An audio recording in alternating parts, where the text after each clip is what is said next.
Saudara sekalian yang dikasihi Tuhan Yesus Kristus, selamat beribadah dalam kebaktian minggu online GKI Kelapa Cengkir.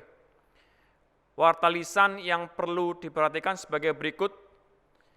Yang pertama, pelayanan penerimaan anggota pada ibadah minggu secara online pada hari ini tanggal 17 Oktober 2021 dilaksanakan penerimaan anggota atas diri Saudari Melina Sofiana yang berasal dari Gereja Bethel Indonesia LGF Mangga 2 Square, Jakarta. Yang kedua, persidangan majelis jemaat diperluas PMJD.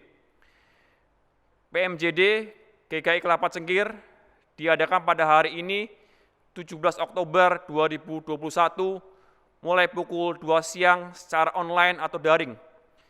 Peserta PMJD tersebut adalah setiap anggota majelis jemaat dan anggota badan pelayanan jemaat, anggota sidi dan baptisan, anggota badan pemeriksa harta milik jemaat.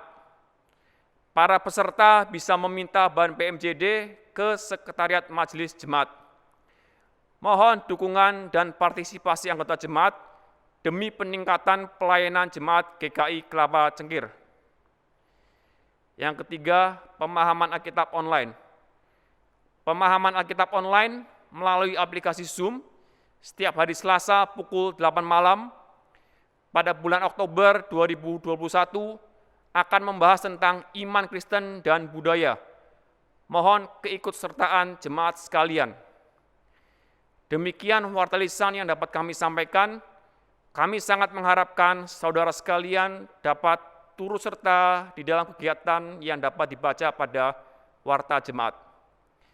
Ibadah minggu pada hari ini tanggal 17 Oktober 2021 dilayani oleh Pendeta Winner Panajaya dengan tema Kristus Imam Besar Keluargaku.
Pertolongan kita adalah di dalam nama Tuhan yang menjadikan langit dan bumi.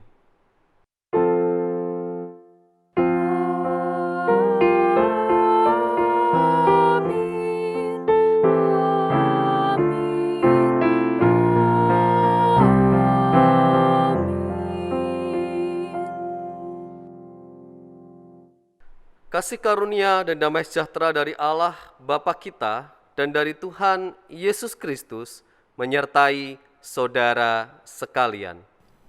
Dan menyertai saudara juga.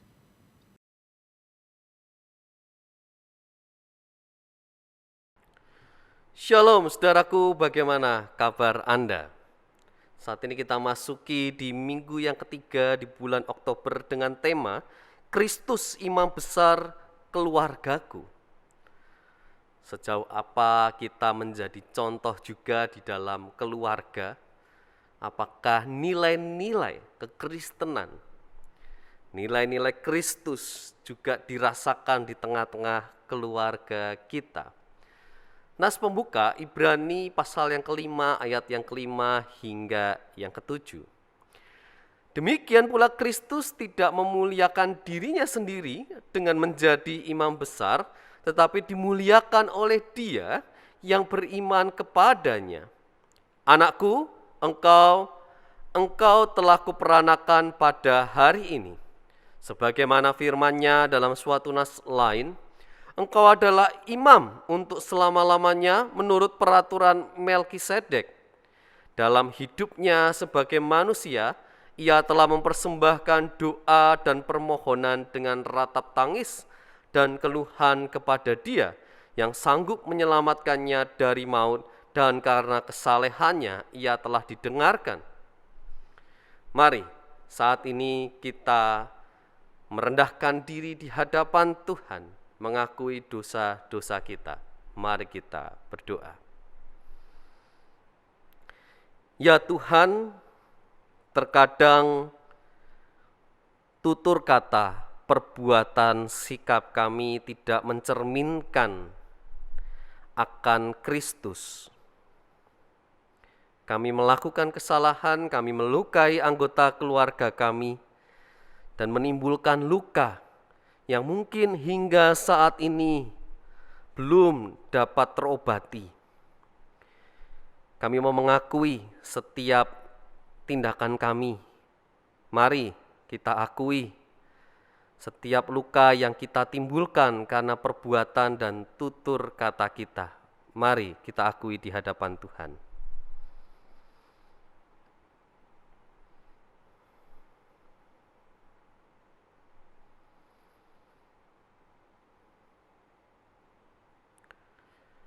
Ya Tuhan, kiranya Engkau semakin membentuk kami. Buatlah kami insyaf dan menyadari bahwa kami terkadang melakukan kesalahan. Dan biarlah kami juga dapat berubah dan bertobat. Semakin memiliki kasih bagi sesama kami, terlebih di dalam keluarga kami.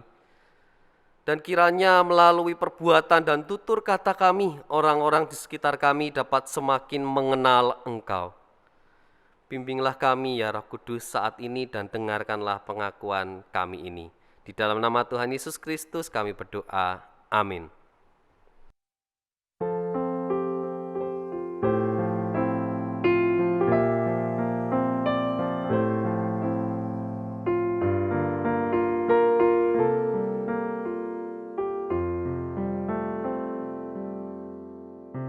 Sungguh lembut Tuhan Yesus memanggil aku dan kau. Lihatlah Dia prihatin menunggu aku dan kau. Hai mari datanglah, kau yang lelah mari datanglah. Sungguh lembut Tuhan Yesus memanggil, kau yang sesat marilah.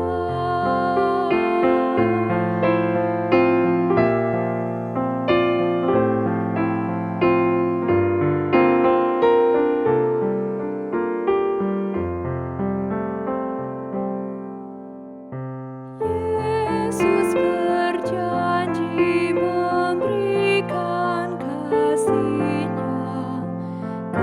kepada aku dan kau.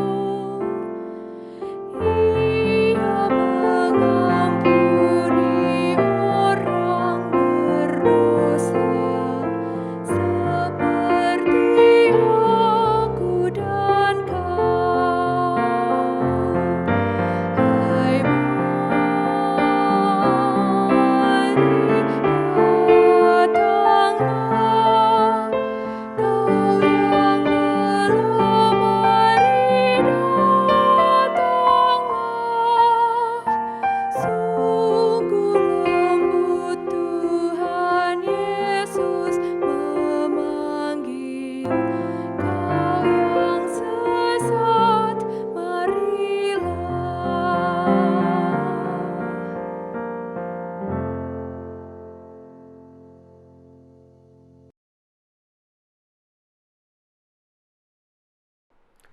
Kepada kita disampaikan berita anugerah yang terdapat dalam Roma 5 ayat yang ke-6 demikian.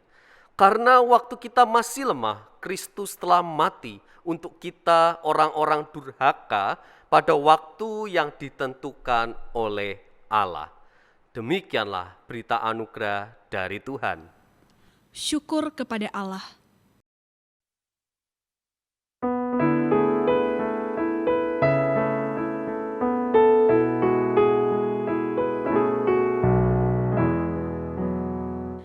Di dalam kasih yang teguh telah datang Yesus Tuhanku, menghapus aib dan dosaku, Dia mengangkatku dari lembahku direngkuh dengan tangannya yang lembut, gelap lenyap terbitlah terang, oh syukurku diangkatnya.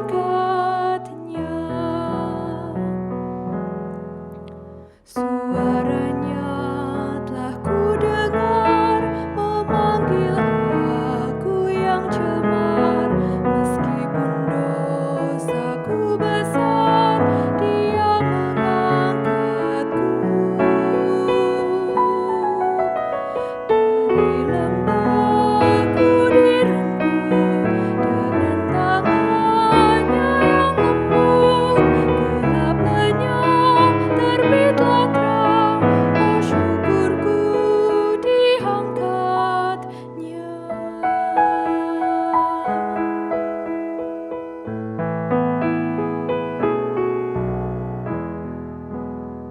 Duri menusuk dahinya, nyeri terpaku tangannya, semua karena kasih-Nya, Dia mengangkatku.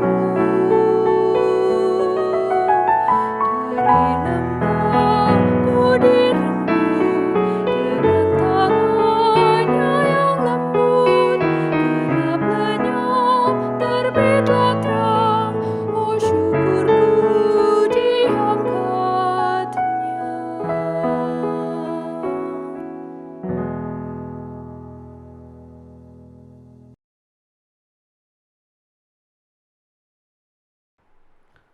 Marilah saat ini kita persiapkan hati kita sebelum kita akan mendengarkan firman Tuhan. Mari kita berdoa. Ya Tuhan, kami rindu untuk dibentuk supaya kami dapat semakin dewasa di dalam setiap kehidupan yang kami jalin dan relasi yang kami jalin dengan sesama kami. Roh Kudus yang akan menuntun kami, tidak hanya mendengar, namun kami memahami dan kami dapat melakukannya. Kami mengucap syukur Tuhan, karena Engkau telah menjadi imam besar bagi kami dan keluarga kami. Biarlah contoh itu juga dapat kami lakukan dalam kehidupan kami. Saat ini ya Tuhan, kami siap untuk mendengarkan firman-Mu. Bersabdalah bagi kami. Di dalam nama Tuhan Yesus Kristus kami berdoa. Amin. Bacaan Alkitab dari Injil Yesus Kristus menurut Markus 10 ayat 35 hingga 45. Lalu Yakobus dan Yohanes anak-anak Zebedeus mendekati Yesus dan berkata kepadanya, "Guru, kami harap supaya Engkau kiranya mengabulkan suatu permintaan kami." Jawabnya kepada mereka, "Apa yang kamu kehendaki aku perbuat bagimu?" Lalu kata mereka, "Perkenankanlah kami duduk dalam kemuliaan-Mu kelak, yang seorang lagi di sebelah kananmu dan yang seorang di sebelah kirimu." Tetapi kata Yesus kepada mereka, "Kamu tidak tahu apa yang kamu minta. Dapatkah kamu meminum cawan yang harus kuminum dan dibaptis dengan baptisan yang harus kuterima?" Jawab mereka, "Kami dapat." Yesus berkata kepada mereka, "Memang kamu akan meminum cawan yang harus kuminum dan akan dibaptis dengan baptisan yang harus kuterima. tetapi hal duduk di sebelah kananku atau di sebelah kiriku, aku tidak berhak memberikannya. Itu akan diberikan kepada orang-orang bagi siapa itu telah disediakan." Mendengar itu, ke-10 murid yang lain menjadi marah kepada Yakobus dan Yohanes. Tetapi Yesus memanggil mereka lalu berkata, "Kamu tahu bahwa mereka yang disebut pemerintah bangsa-bangsa memerintah rakyatnya dengan tangan besi, dan pembesar-pembesarnya menjalankan kuasanya dengan keras atas mereka. Tidaklah demikian di antara kamu. Barang siapa ingin menjadi besar di antara kamu, hendaklah ia menjadi pelayanmu. Dan barang siapa ingin menjadi yang terkemuka di antara kamu, hendaklah ia menjadi hamba untuk semuanya. Karena Anak Manusia juga datang bukan untuk dilayani, melainkan untuk melayani, dan untuk memberikan nyawanya menjadi tebusan bagi banyak orang." Demikianlah Injil Yesus Kristus. Berbahagialah orang yang mendengarkan dan yang memelihara firman Tuhan. Haleluya. Haleluya, haleluya, haleluya.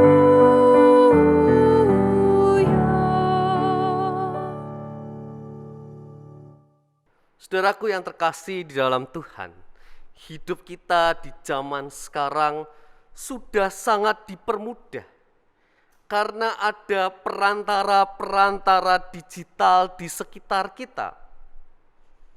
Ada marketplace, ada jasa-jasa pengantaran yang sedemikian mudah diakses dengan waktu yang sangat instan juga. Ambil contoh Shopee, Tokopedia, Bukalapak, Blibli.com.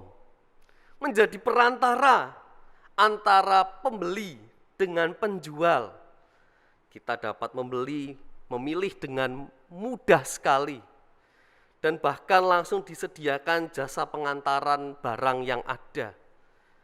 Pembayarannya pun demikian mudah. Karena aplikasi itu didesain, dibuat dengan sistem yang semakin memudahkan kita. Kita lihat saudara bagaimana sebagai perantara ternyata membantu meningkatkan juga perekonomian. Terlebih di tengah-tengah pandemi ini, orang semakin banyak melaksanakan dan melakukan belanja online. Dan berapa banyak dari kita yang sudah menggunakan perantara-perantara dalam bentuk aplikasi ini untuk mempermudah pekerjaan kita. Tentu tidak hanya marketplace, tetapi aplikasi-aplikasi lain yang ada di dalam handphone kita, smartphone kita, yang mempermudah kehidupan dan juga kinerja kita. Seharusnya memang perantara itu membuat lebih simpel, lebih efisien, dan lebih mudah digunakan. Perantara menjadi jembatan utama untuk membantu menghubungkan satu dengan yang lain. Nah, saudaraku, perantara seperti itulah gambaran dari posisi atau jabatan sebagai imam besar.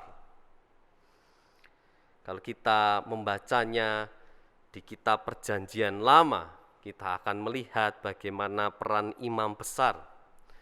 Begitu juga di Ibrani, bagaimana penulis Ibrani juga memberikan sudut pandang imam besar. Nah, kita dalami terlebih dahulu, saudaraku, apa sih imam besar itu? Imam besar adalah imam kepala yang membawahi imam-imam yang lain. Imam-imam ini berusaha mengatur, memanage peribadatan.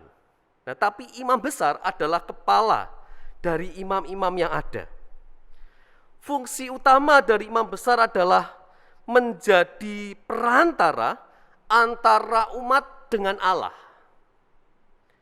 Dan contoh yang paling kelihatan dari fungsi imam besar adalah imam besar ini akan masuk ke ruang Maha Kudus, dan hanya imam besar yang boleh masuk ke ruang Maha Kudus di bait suci untuk mempersembahkan korban penebusan. Tujuannya apa? Tujuannya adalah memperdamaikan umat Israel dengan Tuhan. Dia sebagai perantaranya. Itulah imam besar. Nah, di Ibrani, saudaraku, perbedaan imam besar dan Yesus, penulis Ibrani menyajikan dengan semakin jelas. Apa saja perbedaannya? Yang pertama, kalau Yesus jelas tidak berdosa. Nah, sedangkan imam besar, meskipun dia yang masuk ke ruang Maha Kudus dan yang mempersembahkan korban mewakili umat Israel, namun imam besar ini sendiri jugalah manusia yang berdosa. Sedangkan Yesus kita tahu tidak bercacat dan tidak bernoda. Sehingga di saat imam besar ini mempersembahkan korban, ia juga mempersembahkan untuk dirinya sendiri. Karena dirinya juga berdosa. Sedangkan Yesus tidak demikian jelas. Yang kedua, Yesus mempersembahkan dirinya sendiri yang menjadi korban persembahannya, korban penebusannya adalah Yesus. Mati di atas kayu salib. Yesus menjadi simbol korban penebusan. Sedangkan imam besar ya harus menggunakan korban. Ada lembu, ada domba, ada burung merpati bahkan yang bisa menjadi korban penebusan di bait Allah, saudara. Lalu yang ketiga, perbedaannya adalah kalau ritual persembahan penebusan ini harus dilakukan setiap tahunnya. Sedangkan Yesus sekali untuk selamanya. Kematian Yesus di atas kayu salib menjadi simbol korban penebusan dan terjadi sekali, tapi berlaku untuk selamanya. Nah, kita lihat bahwa perbedaan ini jelas sangat signifikan sekali. Sehingga bisa dikatakan bahwa Yesus adalah imam besar yang sejati. Imam besar yang sebenarnya. Kontras sekali perbedaan yang ada.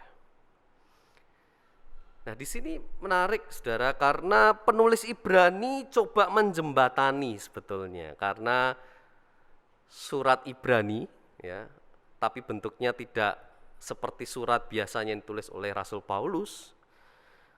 Surat Ibrani ini punya tujuan kepada orang-orang Yahudi Kristen. Dan itu banyak di area Yerusalem. Juga surat ini disebarkan bagi orang-orang Yerusalem yang merantau keluar dari Yerusalem. Mereka adalah orang Yahudi yang percaya kepada Yesus Kristus.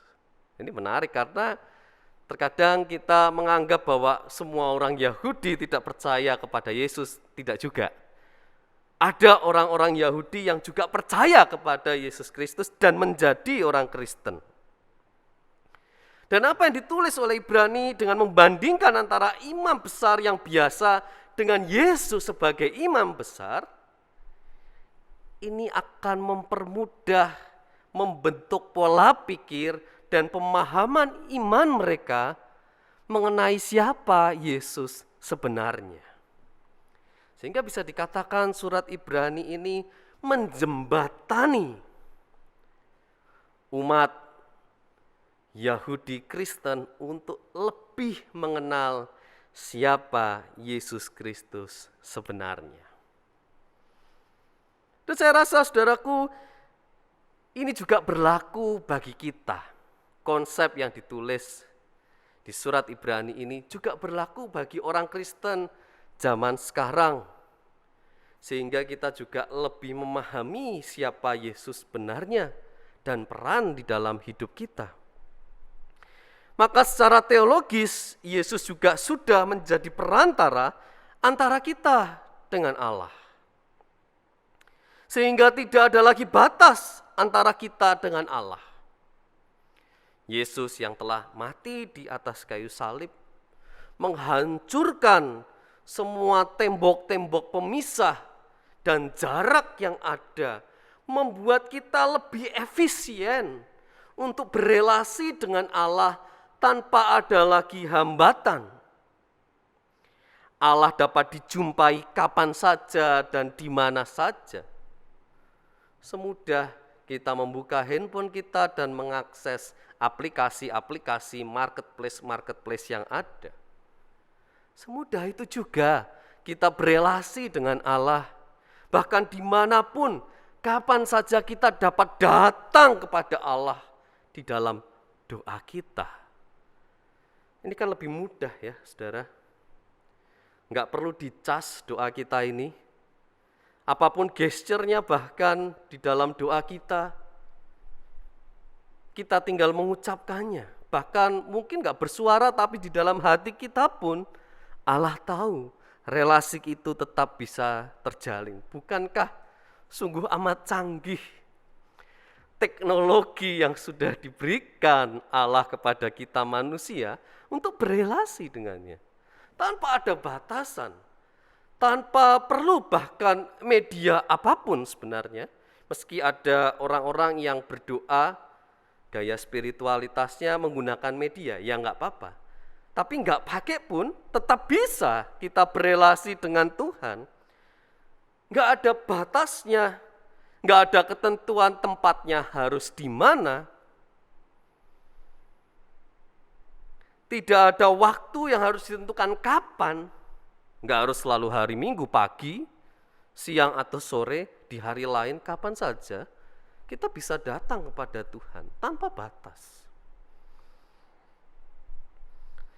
Disitulah kita mensyukuri bahwa ternyata Yesus sebagai imam besar telah membuka akses yang sebesar-besarnya antara kita dengan Allah. Kita semakin dimudahkan dan didamaikan. Dan menurut saya itulah adalah anugerah, saudaraku.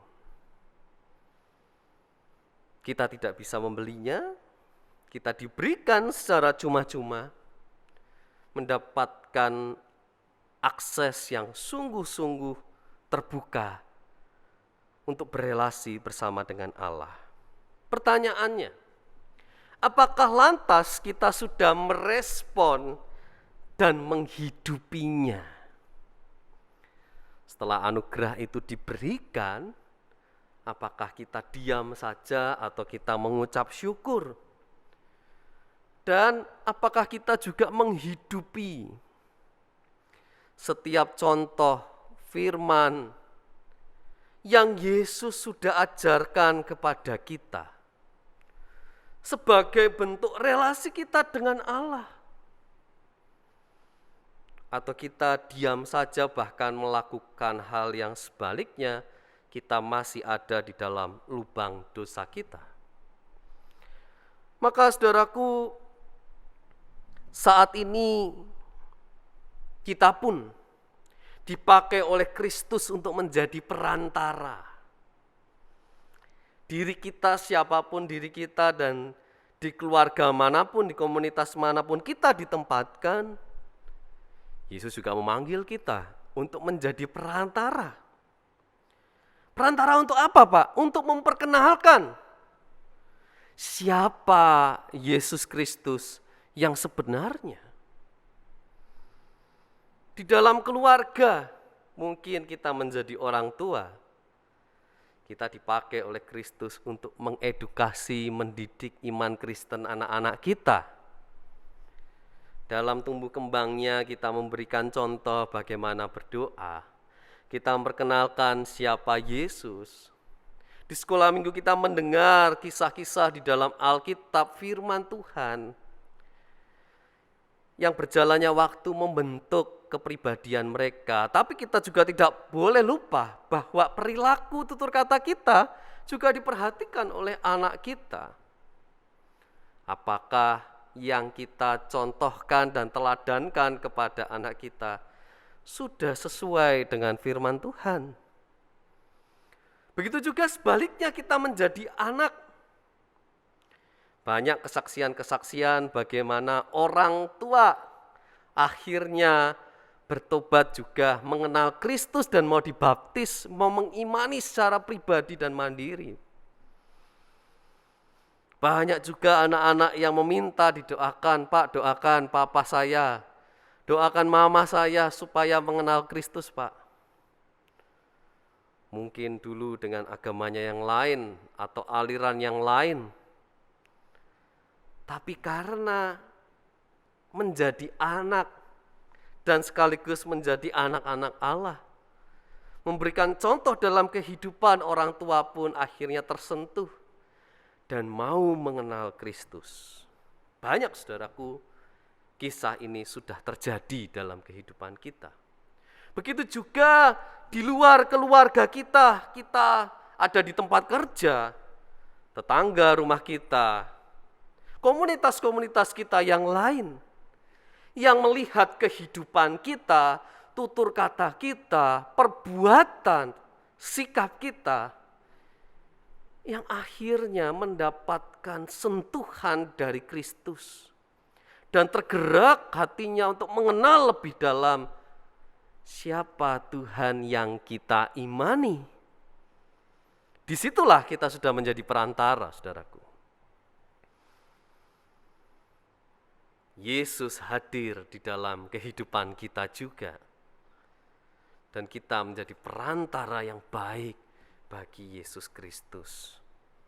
Di dalam Markus 10 bacaan Injil yang kita baca pada hari ini memberikan contoh yang jelas di tengah keributan para murid yang mempeributkan soal posisi dan jabatan. Yesus menegaskan bahwa bukan itu. Mengikut Kristus berarti melayani dan bukan dilayani. Dan apa yang dikatakan Yesus ini sungguh dalam. Melayani dan bukan dilayani. Itu berarti pertama, kita harus menghapus yang namanya hierarki yang ada. Hierarki itu muncul di mana-mana. Di dalam keluarga kita pun terkadang ada hierarki. Bahkan perbedaan gender antara laki-laki dan perempuan terkadang ada hierarkinya. Terkadang antara laki-laki dan perempuan pun ada gengsinya. Antara suami dan istri ada perasaan gak enak, ada perasaan gengsinya. Merasa laki-laki harus lebih tinggi daripada perempuan. Apakah benar demikian? Kita sebagai orang tua merasa lebih daripada anak-anak kita. Ada hierarki di situ. Nah, di dalam konteks melayani dan bukan dilayani, tidak bisa hierarki itu ditegakkan. Yesus jelas mengatakan bagaimana kita harus lebih melayani, bukan dilayani. Kalau lebih tinggi kan maunya dilayani. Dan gengsi dong untuk melayani. Maka kita perlu menghapuskan yang namanya hierarki itu, saudara-saudara. Kita harus melihat dalam konteks kesetaraan yang ada. Sehingga kita akan lebih menghargai. Kalau selama ini kita merasa lebih tinggi, mari kita coba turun sejenak dan memahami orang-orang di sekitar kita. Yang selama ini kita underestimate, kita anggap lebih rendah. Dan di dalam konteks melayani bukan dilayani, maka maukah kita berkorban? Dan berkorban ini tentu luas sekali. Bisa berkorban waktu, tenaga kita. Anak-anak kita di rumah membutuhkan perhatian. Mereka senang kalau ditanggapi. Apa yang mereka kerjakan, mereka lakukan. Anak-anak kita itu butuh sekali namanya perhatian. Dan untuk dapat memberikan perhatian kepada anak kita membutuhkan tenaga kita. Membutuhkan waktu kita. Membutuhkan cinta kita. kita curahkan untuk anak kita. Perlu berkorban. Di saat kita mau melayani di dalam pekerjaan, maka kita juga mengerahkan waktu, tenaga, pikiran kita, skill, kemampuan kita.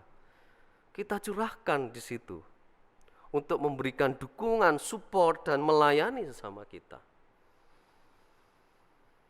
Dan tantangan yang paling besar di dalam berkorban adalah di saat kita harus berusaha juga menahan emosi. Tidak mudah karena sebagai orang Kristen terkadang mengalami hal-hal yang sulit, dipojokkan, ditekan, dibully. Nah, bagaimana kita bisa tetap menahan emosi kita? Itu sebuah pengorbanan. Menahan amarah kita kepada anggota-anggota keluarga kita, itu juga sebuah pengorbanan. Namun bukan berarti pengorbanan yang sia-sia. Saya percaya di saat kita bisa menahan amarah kita yang seringkali meledak-ledak, atau perbuatan kita yang cenderung menyerang, entah secara verbal ataupun secara fisik, dan kita belajar mengendalikannya di situ, maka orang sekitar kita juga akan merasakan cinta kasih kita dan juga peran kita sebagai pelayan yang mau melayani. Dan disitulah figur dari imam besar dapat dirasakan, figur Kristus sebagai pengantara. Perantara yang sejati yaitu Yesus Kristus, dan bagaimana kita mengimaninya. Robert Greenleaf pernah mengatakan demikian, "The good leaders must first become good servant." Seorang pemimpin yang baik pertama harus menjadi pelayan yang baik. Mari saudaraku, kita belajar juga untuk melayani saudara kita. Mari jadi perantara supaya orang-orang di sekitar kita semakin mengenal siapa Yesus sebenarnya. Tuhan memberkati kita semua. Amin.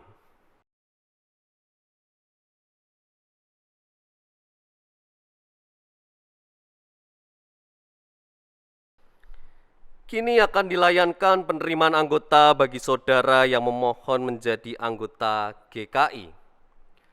Saudara kita ini berasal dari Gereja Bethel Indonesia LGF, Mangga 2 Square, Jakarta. Mereka telah memenuhi semua persyaratan yang ditetapkan oleh Tata Laksana GKI pasal 63. Kita percaya bahwa dalam iman kepada Yesus Kristus, Kepala Gereja, mereka adalah bagian dari gereja yang adalah tubuh Kristus yang esa, kudus, am, dan rasuli. Kita akan menerima saudara ini menjadi anggota GKI di jemaat ini, sehingga mereka akan mengambil bagian secara penuh dalam kehidupan dan pelayanan jemaat kita di sini sebagai anggota-anggota tubuh Kristus. Mari kita berdoa. Ya Tuhan, kami mengucap syukur jikalau saat ini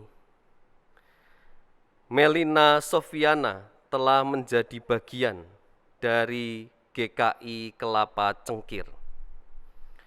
Kami percaya Tuhan, Engkau yang menyertai dan memberikan yang terbaik hingga saat ini, dalam setiap pergumulan yang ada dan perjuangan di dalam kehidupannya, Engkau tidak meninggalkan. Dan kami mengucap syukur jikalau Melina dapat bersama-sama dengan kami menjadi kesatuan persekutuan yang indah. Kiranya Engkau terus berikan pertumbuhan iman yang baik dan relasi di tengah-tengah jemaat GKI Kelapa Cengkir. Saat ini kami mengucap syukur ya Bapa, di dalam nama Tuhan Yesus Kristus kami berdoa. Amin. Saudara yang sungguh berketetapan untuk menjadi anggota GKI, saya undang untuk berdiri di hadapan Tuhan, dan jemaatnya hendaklah saudara menjawab pertanyaan-pertanyaan ini? Apakah saudara dengan sungguh-sungguh ingin menjadi anggota Gereja Kristen Indonesia? Apakah saudara berjanji untuk menerima dan menaati ajaran dan tata gereja Gereja Kristen Indonesia? Apakah saudara berjanji untuk dengan setia mengambil bagian dalam mewujudkan persekutuan serta melaksanakan pelayanan dan kesaksian selaku anggota Gereja Kristen Indonesia? Apakah jawaban saudari Melina Sofiana? Ya, saya ingin dan berjanji.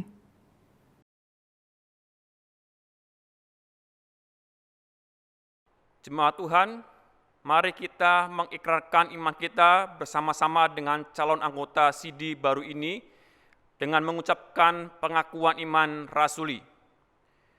Aku percaya kepada Allah, Bapa yang Maha Kuasa, Khalik langit dan bumi, dan kepada Yesus Kristus, Anaknya yang tunggal Tuhan kita, yang dikandung dari Roh Kudus, lahir dari anak darah Maria, yang menderita sengsara di bawah pemerintahan Pontius Pilatus, disalibkan, mati dan dikuburkan, turun ke dalam kerajaan maut.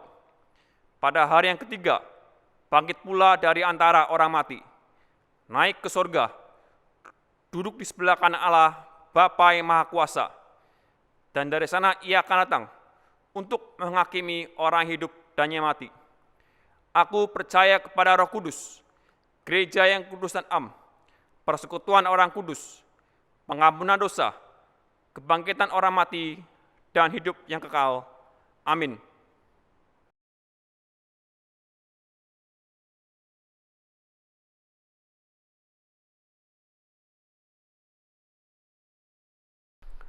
Berdasarkan pengakuan dan penerimaan GKI atas baptisan dan pengakuan percaya saudara di gereja asal saudara, sebagai hamba Tuhan Yesus Kristus saya menyatakan saudara menjadi anggota Gereja Kristen Indonesia dalam nama Bapa, Anak, dan Roh Kudus. Dan terimalah berkat dari Tuhan. Allah sumber segala kasih karunia, yang telah memanggil saudara-saudara dalam Kristus kepada kemuliaan yang kekal, melengkapi, meneguhkan, menguatkan, dan mengokohkan saudara-saudara, Dialah yang empunya kuasa sampai selama-lamanya. Amin.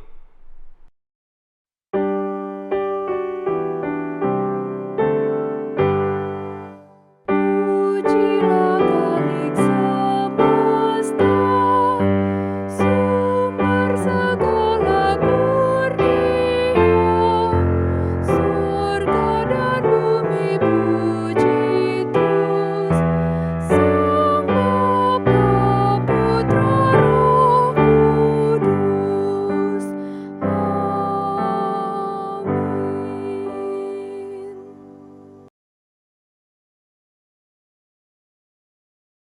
Jemaat Tuhan yang berbahagia, terimalah saudara ini sebagai sesama anggota tubuh Kristus dan pewaris kerajaan Allah.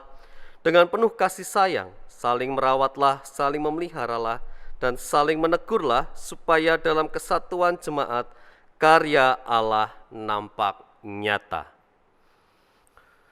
Mari saudara-saudara, saat ini kita naikkan doa-doa syafaat kita. Mari kita berdoa. Ya Bapa, kami mengucap syukur karena Engkau memberikan pemulihan bagi bangsa kami di tengah-tengah COVID-19 ini. Dan kiranya COVID-19 di Indonesia ini dan juga di seluruh dunia dapat semakin teratasi dan dikendalikan. Kami percaya akan kuasa-Mu Tuhan. Kami berdoa bagi setiap kami yang mungkin di dalam sakitnya masih berjuang untuk sembuh dan pulih. Kami percaya Engkau memakai setiap tenaga medis, obat-obatan, dan fasilitas kesehatan yang ada.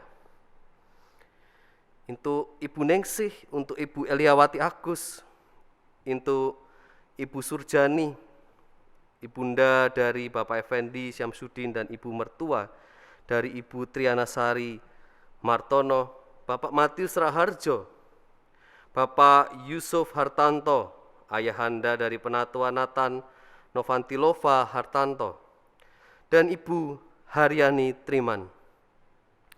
Kami percaya Tuhan, Engkau yang akan menjamah dan juga memberikan kesembuhan.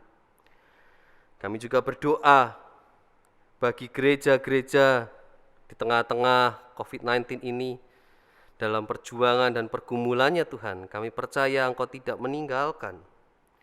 Bagi setiap kami di dalam pekerjaan kami masing-masing, kami percaya Tuhan, Engkau juga menyertai kami untuk kami tetap berjuang. Engkau yang terus membukakan kesempatan-kesempatan baru bagi kami yang mengalami kesulitan dan mengalami dead end, tidak ada jalan, gelap rasanya. Engkau yang terus bersama-sama dengan kami. Kami juga berdoa Tuhan di tengah keluarga, kiranya relasi-relasi Engkau pulihkan. Tidak mudah karena kami terkadang mengalami luka karena saudara-saudara kami. Kami percaya Engkau memberikan hati yang begitu besar Tuhan untuk menerima dan juga memaafkan. Biarlah cinta kasih-Mu saja yang bertahta dan berkuasa di dalam hati kami Tuhan, sehingga kami dapat merasakan damai sejahtera. Kami juga berdoa bagi anak-anak kami yang sedang bersekolah di masa transisi ini untuk sekolah onsite juga. Kiranya Engkau lindungi, Engkau berikan imunitas yang baik juga Tuhan. Kami percaya Bapa, Engkau yang akan semakin memulihkan kondisi bangsa kami ini. Kami juga serahkan setiap pergumulan yang ada dalam kehidupan kami.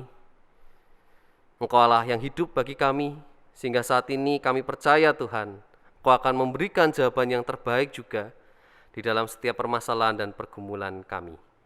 Inilah Bapa doa-doa syafaat kami. Kami percaya Engkau memberikan yang terbaik bagi kami. Di dalam nama Tuhan Yesus Kristus kami berdoa. Amin. Nas persembahan 1 Petrus 2 ayat 5.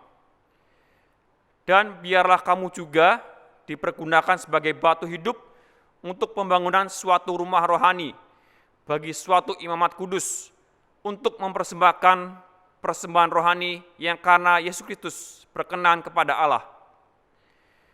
Jemaat dapat memberikan persembahan melalui transfer ke rekening BCA Majelis GKI Kelapa Cengkir maupun scan QRIS GKI Kelapa Cengkir.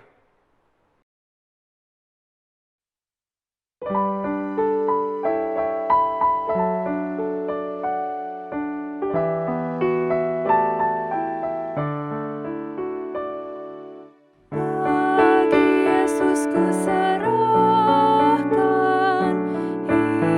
hidupku seluruhnya, hati dan perbuatanku pun waktuku miliknya. Bagi Yesus semuanya pun waktuku miliknya. Bagi Yesus semuanya pun waktuku miliknya.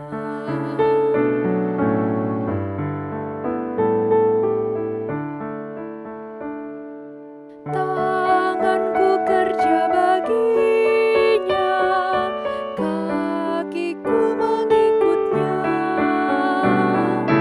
mataku memandang Yesus yang ku puji Dialah.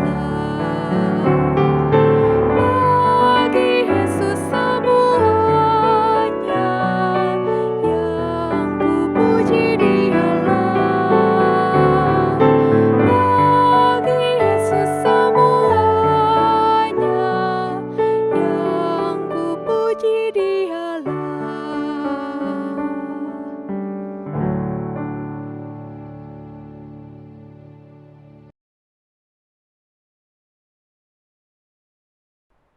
Saudara-saudara, mari kita berdoa. Bapa kami dalam surga, kami bersyukur atas segala berkat dan rahmat-Mu bagi kami, juga untuk keluarga kami. Kami pada saat ini juga telah memberikan persembahan berupa materi Kiranya Engkau yang mensucikan dan luruskan, juga pimpin majelis jemaat yang akan mengelolanya, supaya dapat dikelola sesuai dengan kehendak-Mu. Ajar kami Tuhan, supaya kami juga mau dan mampu mempersembahkan seluruh hidup kami demi kemuliaan nama Tuhan. Inilah doa kami Tuhan, yang kami menaikkan dalam nama Tuhan Yesus Kristus. Kami berdoa. Amin.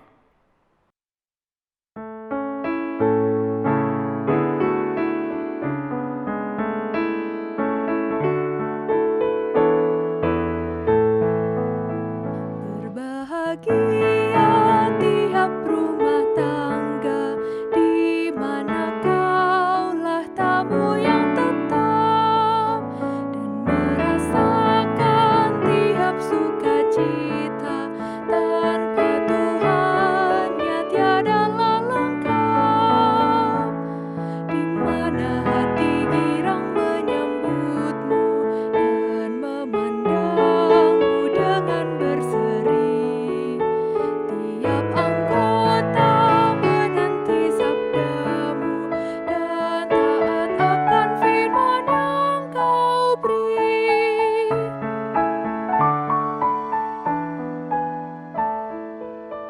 Berbahagia rumah yang sepakat hidup sehati dalam kasih-Mu, serta tekun mencari hingga dapat damai kekal di dalam sinar-Mu, di mana suka duka kan dibagi, ikatan kasih semakin teguh. Luar Tuhan tidak ada lagi yang dapat memberi berkat penuh.